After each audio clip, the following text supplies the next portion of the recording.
Бизге айтат го, Кудай берген жер бар деп. Кышта унутуп калган кетмениңдин сабы жазда көктөп кете турган жерибиз бар жерде кедейбиз деп айтып отуруштун менимче эч кандай бир негизи жок. Негизи жок. А дыйкан, эмне үчүн дыйкан байыбай атат? Себеп бир кетмен чапкан дыйкандын башында, желкесинде 14 мите курт отурат. Мен санап берем. 5 миллион халкыбыз бар. Президент бар, анын администрациясы бар. Өкмөт бар, анын аппараты бар. Министри бар, анын аппараты бар. Губернатор бар, анын аппараты бар. Аким бар, анын аппараты бар. Айыл өкмөтү бар, анын аппараты бар. Мына 12 мите курт бар, бир дыйкандын желкесинде. Качан дыйкан башын жерден көтөрө алат анда? Качан бай? Качан бала чакасыны жакшынакай кылып, той кылып, же кызын узатат, же окутат? Дыйкан бүгүнкү күндө азапка калган киши, карапайым киши азапка калган киши. Себеп баласын окутайын деген болсо, жакшы бука керек. Экзамен тапшырганга бука жетпей калды, бука жетпесе бир жылкы керек.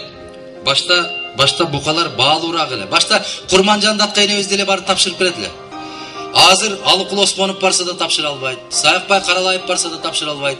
Жусуп Баласагын бармайынча экзамен тапшырыш кыйын.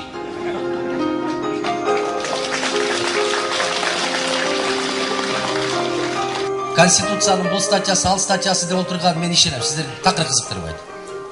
Себеп ал окуган эмессиздер, окушту сиздерге кажети да жок. Ар бир киши өзүнүн жумушун кылышы керек. Россияны караңыздар, 91-жылдан баштап Борис Николаевич Ельцин башкарды. Туурабы? Ельцин 93-жылы президенттик шайлоого барып, президенттик шайлоону жеңип алып, президент болду. Ошол мезгилде Ельцин айтты: Россияда эгемендүүлүктү ар бир субъект, федерация канча кааласаңар ошончо ал кылат. Натыйжада эмне калып келди? Россия бөлүнүп, жарылып, бир канча бөлүктөргө кетүүгө ошонун алдында калды. Татарлар өзүнчө, башкалар өзүнчө, калмактар өзүнчө кетип баштабады. Чечендер, Дагестандар өзүнчө кетип баштады. Даже Россиянын өзүнүн ортосунда Сибирь республикасын курабыз, Урал республикасын курабыз, анан Борбордук республиканы курабыз дегенге чейин барбады. Демократия деп коет.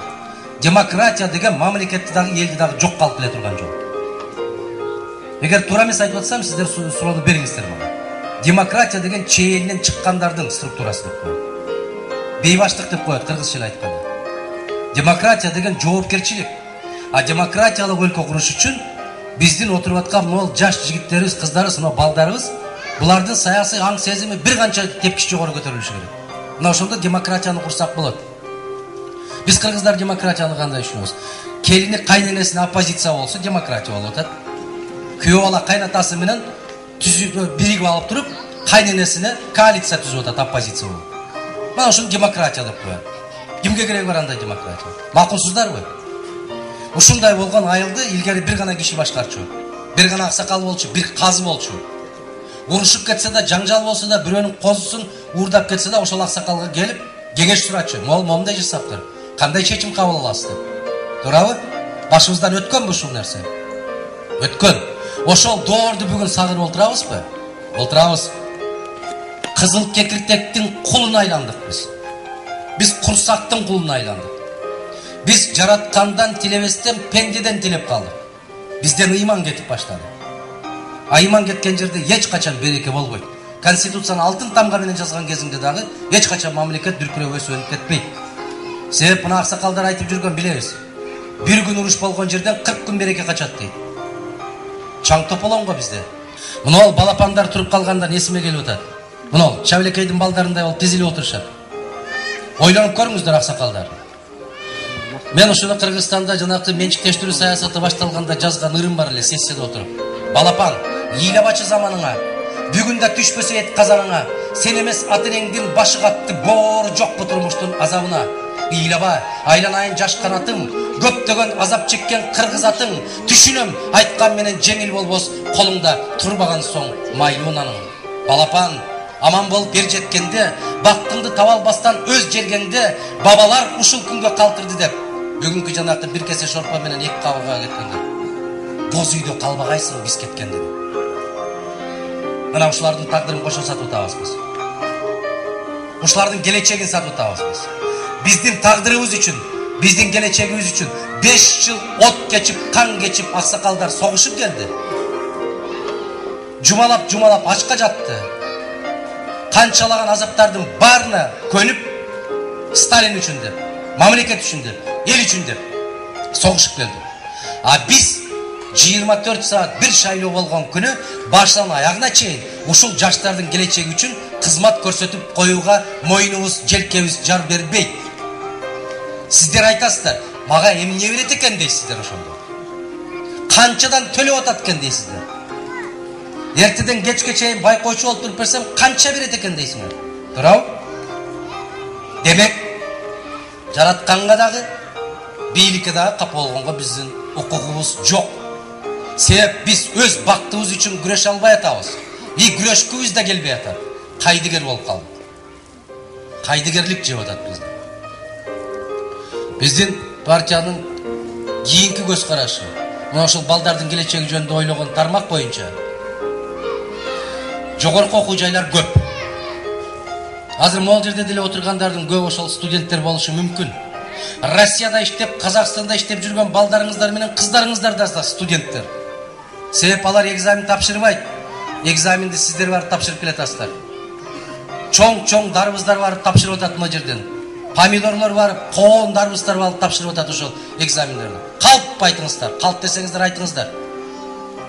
Мына жолдун боюнда багып аткан букалар барып тапшырып атат экзаменди. Калп ушунун бардыгы айланайында. Акыр бирөө чындыкты айткандан кийин, чындыкты көзүбүз кармап, чындыкты сактап, көкөлөт албай турган болсок, сиздер ойлойсуздар, бизге башка бирөө чет жактан алып келип бактыбызды дасторконго салып берет деп. Эч качан. Мурда Бакиев убагында дааватчыларга бекем турдуңуз эле. Азыр эмне бекем эмес туруп атамбы? Эгер мына жерде дааватчылар турган болсо, мен жооп берем ошолорго. Дин таза болушу керек. Бирөөлөр айтат, мен диндин коргоочусумун дейт. Жараткан өзү жараткан динди коргоп алганга толук мүмкүнчүлүгү бар, пендесине муктаж эмес. Дин коргоого муктаж эмес. Ушуну бир билип коюңуздар. Эгерде шаркырап аккан Нарын дарыясындай, дарыянын астында бир кумалак кум жараткандын буйругусуз ордунан жылбай турган болсо, Куранда жазылган ушундай. Бардык нерсе жакшылык, жамандыкты менден деп билгин дейт жараткан. Эгер мен башыңа азапты салган болсом, нааразычылык, наашүкүрчүлүк билдирген болсоң, мен жараткан ааламдан башка ааламды таап алып чыгып кеткин дейт. Бул Куранда айтылган. Чаламолдо дин бузарлар конституцияга жамынып алып, биздин соттор адилетсиз чечим кабыл алгандай, динге жамынып алып, динге каршы жумуш жасаганыңарды токтотушуңар керек. Дин таза калышы керек. Ислам дини деген бул эч качан эч кимди зордоп, кордоп башка динге өткөр деген эмес. Алхамдулилла барыбыз мусулманбыз. Жараткан бул ааламда кыргыз кылып, мусулман кылып жаратып койгон үчүн чексиз бактылуубуз биз бардыгыбыз. Анан дааватчыларга дейт, эгерде Куранда айтат, падыша жараткандын жердеги көлөкөсү дейт. Жараткандын амири важип дейт. Ушу суроону бергендер. Важип менен парздын айырмасын билесиздерби? Эгерде бул мамлекетте мыйзам кабыл алынып, чечим кабыл алынып, эгер бизде ороз айт момундай майрамдалат, курман айт момундай майрамдалат деп падыша тарабынан кол коюлган болсо, бул документ важип. Ошол аткарылышы керек. Эгер сен ошого каршы чыгып, сен буга баш ийбейм деп, башка жол менен бара турган болсоң, анда сен динге каршы чыккан болосуң. Мусулманчылыкта айтат, курман айтпы, ороз айтпы, садакабы, башкабы, эл көзүнө кожо көрсүн кылып көкүрөк какпастан, элге билдирбестен кылган соопчулугуң эче 1000 эсе бийик дейт. А бизде азыр эмне кылып атат? Бизде азыр бир жерге казанды коюп алып, эл журттун баарын чакырып, телевизия гезиттерди чакырып, мен ушундай садака берип атам деп. Бул жалган. Жалган сезим бул. Мусулманчылыкта айтат, момундай кылып сакалыңды кармаганда, Uçundan sakalın çıkbaş gerek deydi. Murutungdun üstü üstünkü yerdiğine tiybeş gerek deydi. Sebep çay içip atkanda, nan jep atkanda bir kılına tiyip kalgan bolsa makruh bolat deydi. Hazır davatçımın dep basıp жүрgөндөр gerek bolsa murutun oğuzuna salıp şimip жүргөндөрдү görüp atpayбы ben. Men kattуу turганмын, дагы да каттуу турам. İslam dinin taza koygula. Taza koygula. Al korgooga muhtaç emes. Muhammed Paygambarыбыз özünün kılıçı, özünün korgoочусу bolup жүргөн. Özünün avası kaza bolup ketkende. Oşonda aytat. Bardык nerseni жасады. Bardык nerseni жасады. Бирок bir gana kalma keltirip musulmançılıkты kabul alбай ötüp ketти degende jaratkандан belgi kelet. Kim musulman boldu, kim bolbodu, anı men çeçem dep. Kim dinge öttü, kim ötpödü, anı men çeçem dep. Musulmanmın dep olturganыңın içinde kançalık darajada musulmansın, jaratkanga gana belgilүү. Oşonduktan İslam dinin jamınıp, men davatçımın, men balançımın dep жүрgөн nerseler, eger Kırgız musulmanlar muftiyatındagı bekitilgen kagazga karşı kele turgan bolsa, al tuura emes жол. Kudayga şükür, men de çoң moldanın neveresimi. Бұл жақтан сауатым жойылған.